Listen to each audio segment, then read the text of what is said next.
The Arewa are coming together in collaboration with our brothers in the southeast, in the south, and the southwest. We are coming together to see how we can unseat him in 2027, and we are serious about this.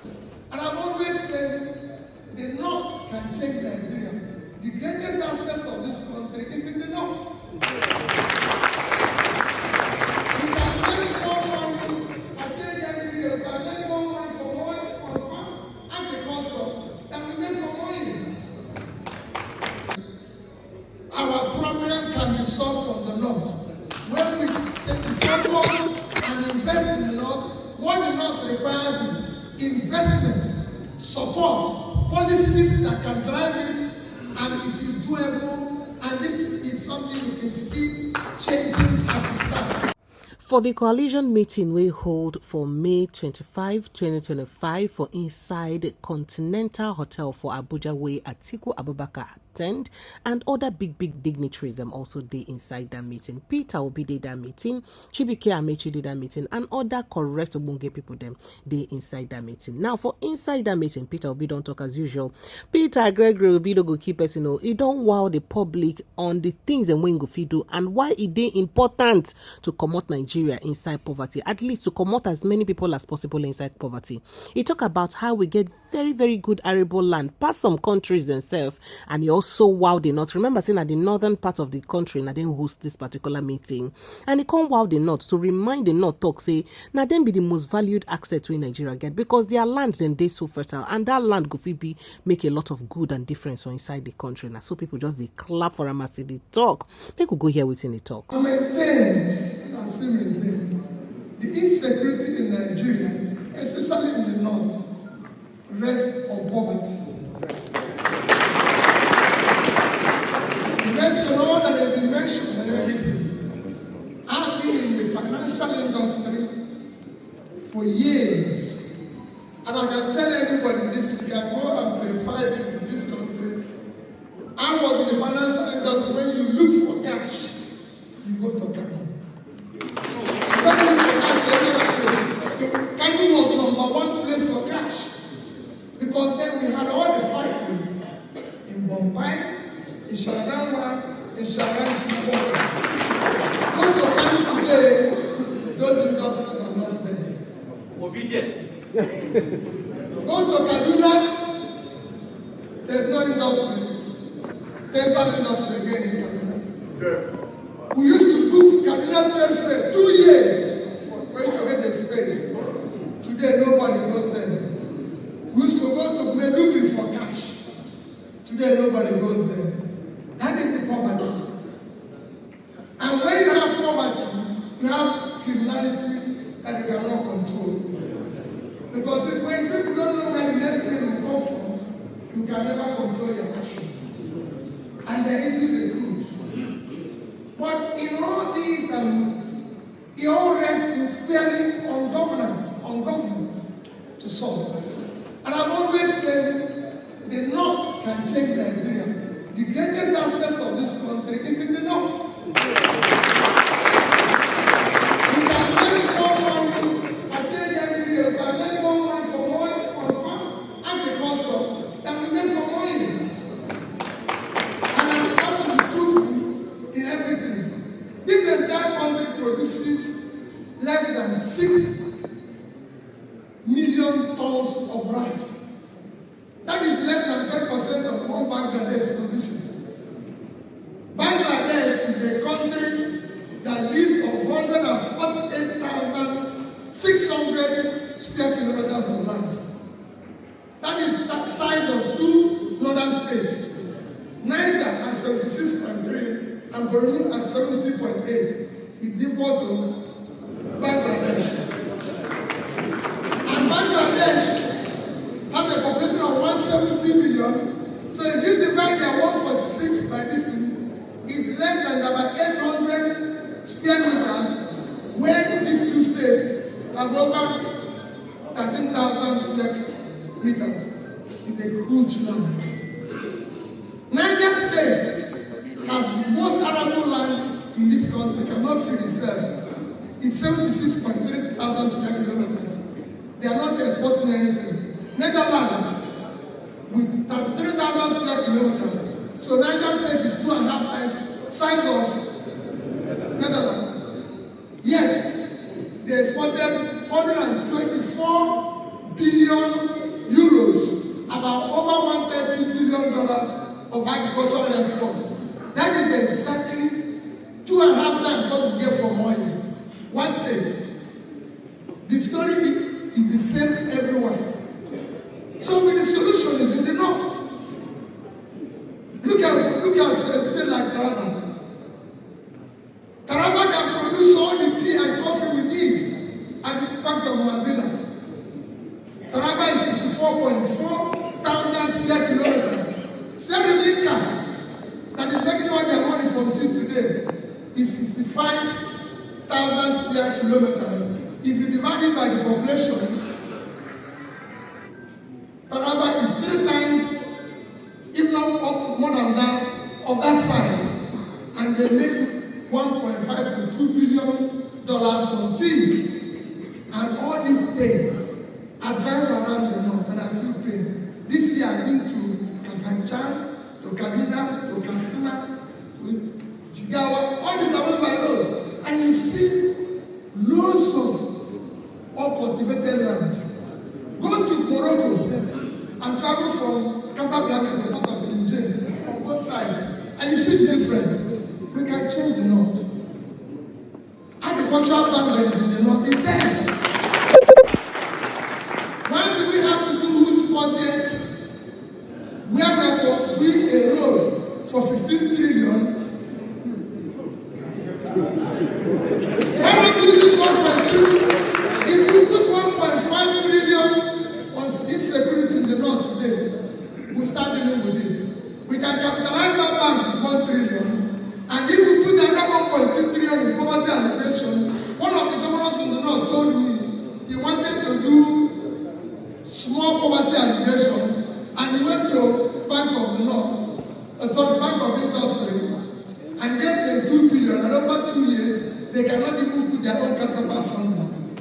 We can solve it. The more you put people out of poverty, the more you solve insecurity. I've been to prisons, I've been to places to see what is happening. We need to change it. It is very easy. We need to invest in education. We can't talk about free universal education when people are not going to school and children are not in school. I have taken time to go to the north, sat down with our Rwandese children. They are the most brilliant people God created. Because I could see children in 9 years and 10 years memorizing Quran. If they can't go to school, we'll take school to them. Where they are learning Quran, they can learn English, they can learn mathematics, they can learn it. It's very easy. And we are doing it in Kaduna and it's working. I went to one in Kaduna, I visited there with my brother daddy. When they provided them, I'm paying their teachers now, provided them toilets, provided them everything. If you see the kids, they are changing. Let's invest in them. That's our assets. That's the assets we need. That's the doctors we need. We have a great country that can be changed if our leaders can change the human being, invest in humanity. It is very easy, it's not a difficult thing. And all I plead with all of us, like keynote speakers, is for us to build trust. I know we have issues here and there and everything. This is time for us to build trust among ourselves, believe that we are one, and we can save this country. Countries are survived by population. This is time to remove our division. We have all tried, we voted religion. Let's vote competence. It is time to start voting. Let's vote capacity and competence and everything. Let's make this work. It can work. There's people who, let's hold our leaders responsible. This time we claim is about 600,000 square kilometers. The entire north is about 20% more than Ukraine. And they are poor, they are giving us Ukraine to support us in economic. And people accepted Ukraine. When the entire north can support Ukraine, we cannot continue that. It is unfair to us. Like I said before, Bangladesh will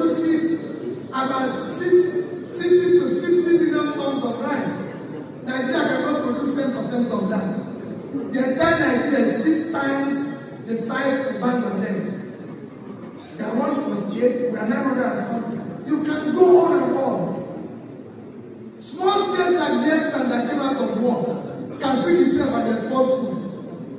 5 states of the north, Vietnam is 300,000. 5 states of the north, Niger, Boronu, Taraba, Kaduna, and Bauchi is about 300,000 square kilometers. That's what Vietnam is. And today Vietnam does 10 times our export. My dear people, our problem can be solved from the north. When we take the focus and invest in the north, what the north requires is investment, support, policies that can drive it, and it is doable. And this is something you can see changing as we start. Thank you and God bless you.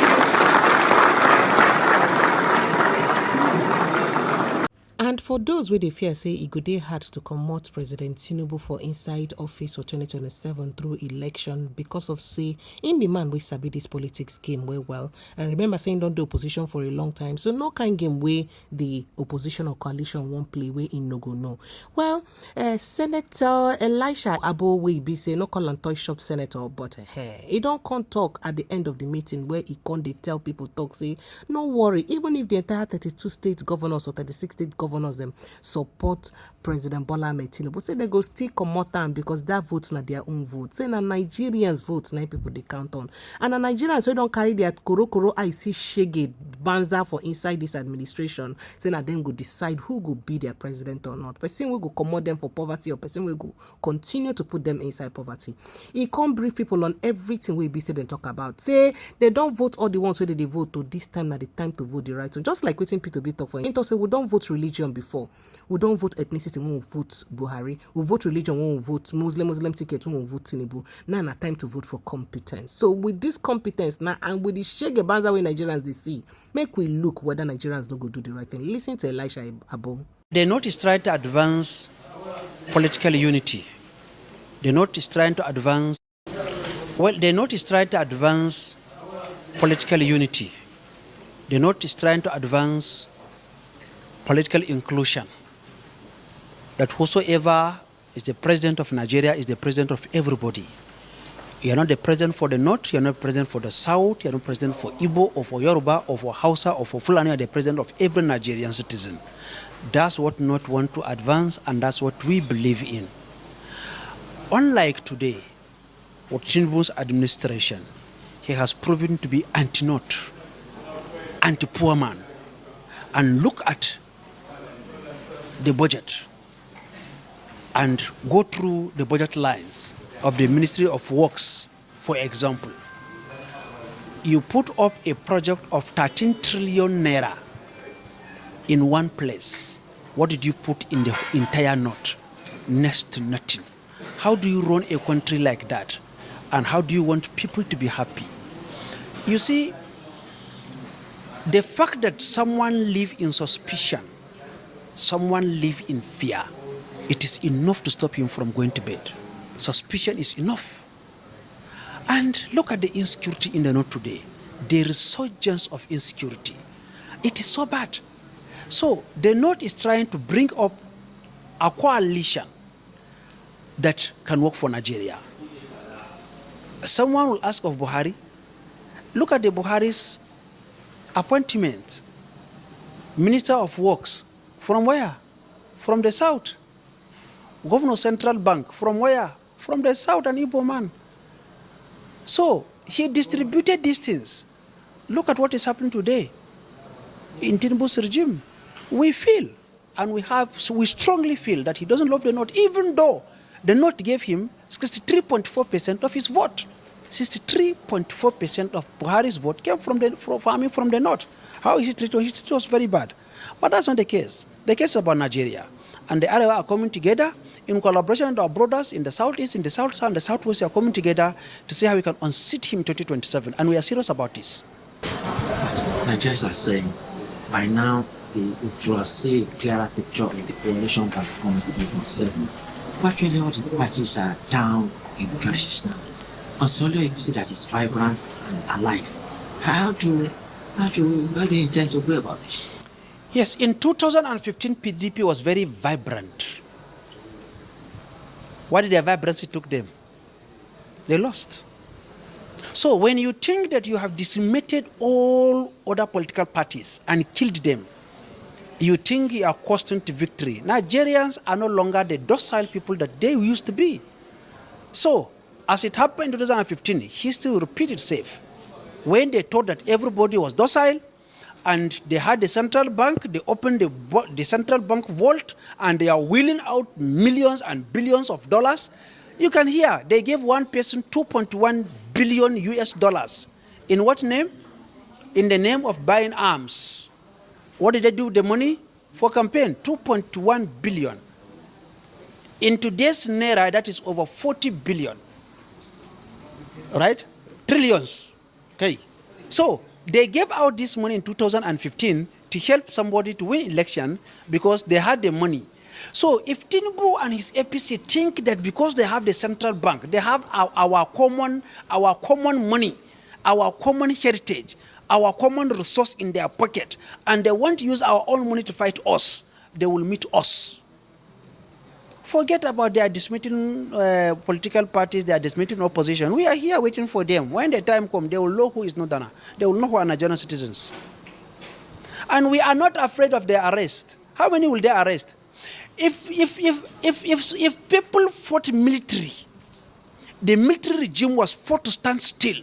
Nadeko was there, and other pro-democracy activists they there, and they fought military, and they bring democracy. Is it democratic government that we are afraid of when they are not afraid of military? They don't even know what is waiting for them. Thank you.